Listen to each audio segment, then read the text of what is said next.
I'm Rikki. And I'm Avery. And we're about to teach you what Lewis structures are. Yay! Okay, so what is a Lewis structure? A Lewis structure are diagrams that show the bonding between atoms of a molecule and the lone pairs of electrons that may exist in the molecule. So how do you draw them? So what you have to do is you have to figure out how many valence electrons there are, and in this case, nitrogen has 5. And you have to draw a dot on each side before you double up. So one dot there, there, and now we can double up. And there's a total of 5. Alrighty, now we're moving on to bonding. There's 2 types of bonds, ionic and covalent bonds. Okay, so ionic is a chemical bond formed between 2 ions with opposite charges. Covalent bonds are chemical bonds that involve the sharing of electron pairs between atoms. There's 3 types of bonds. There is a single bond, which is the equivalent to 2 electrons. There's a double, which is 4 electrons, and a triple, which is 6 electrons. So in the octet rule, it says that atoms gain or lose electrons to have 8 electrons. Hydrogen and helium only need 2 electrons, and beryllium and boron only need 6 electrons. The exceptions to this rule are the odd-numbered valence electrons and atoms that have fewer than 8 electrons, and atoms that can have more than 8 electrons. And here are the drawing rules. First, you have to figure out what your central atom is. Then you have to count the total number of valence electrons. Then you have to place the single bonds first. Then satisfy the octet rule. Assign remaining valence electrons to the central atom. And you need to have 8 valence electrons or convert the bonds. Okay, first we figured out nitrogen was the central electron because there were less nitrogen. Next we're going to determine the number of valence electrons. So fluorine has 7 valence electrons, and nitrogen has 5 valence electrons. So altogether we're going to have 26 valence electrons that we need to use. We got that because fluorine, we have 3 fluorine, so we're going to take 7 times 3 plus the 5 valence electrons from nitrogen.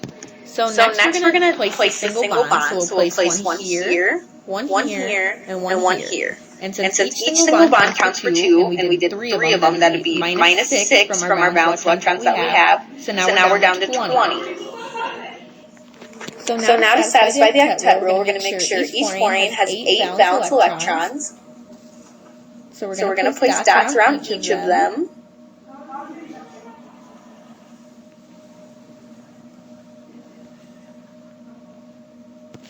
And by placing and making sure each fluorine is going to have 8 valence electrons, that use up 18.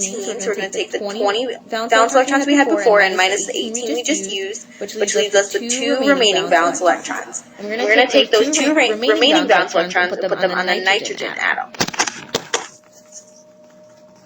Okay, so now this is an example that has a charge on it. So we're going to do the same thing we did before. Alright, so the center atom is carbon because there's less carbon than there are oxygen. Okay, so now you're going to figure out how many valence electrons each has. And carbon has 4, and oxygen has 6, and since there's 3 oxygens, you're going to multiply that by 3. But there is a negative 2 charge, so you're going to add an extra 2 valence electrons to get a total of 24. Alright, so now we're going to add the single bonds first, just like that. Okay, so we used 6 because we had 3 single bonds, which is equivalent to 6 valence electrons. So you're going to subtract 6, and you're going to get 18 left. Now you're going to satisfy the octet rule and add them to the oxygens. Okay, so by doing that uses up all of them. But carbon is not satisfied. Carbon only has 6 valence electrons. So you're going to make one of the bonds with oxygen a double bond instead.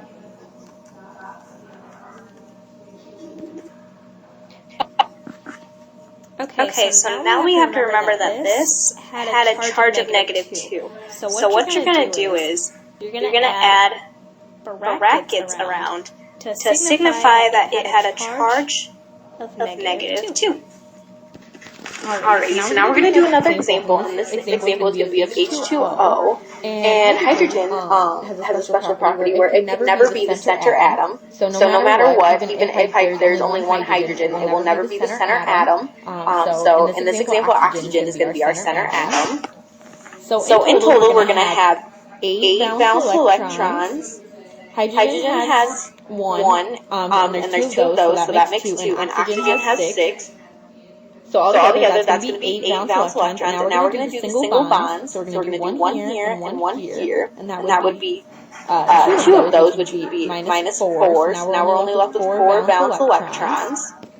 If you remember from the previous slides, hydrogen only needs 2 valence electrons to be satisfied. So the remaining 4 valence electrons we're going to take and we're going to put them on oxygen. So now oxygen is satisfied, and everything is going to be satisfied now, and we're done. Elfine, thanks for watching. Gracias. Adios.